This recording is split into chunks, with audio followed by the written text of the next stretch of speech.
Ito guys, binigyan nila ako ng itong chili. So ayan guys, papwesto na ako dito. Dito na tayo kakain ngayon ng mga street food dahil kaututang dila ko na dito sila Lolo. Katsikahan ko na sila dahil kay Pacquiao.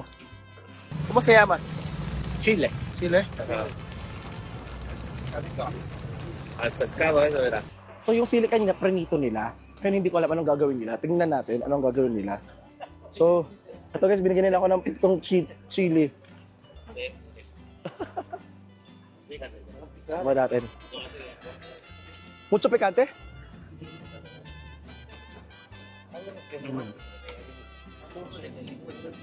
¿De qué tiene? Sobrang anghang nga. Las empanadas.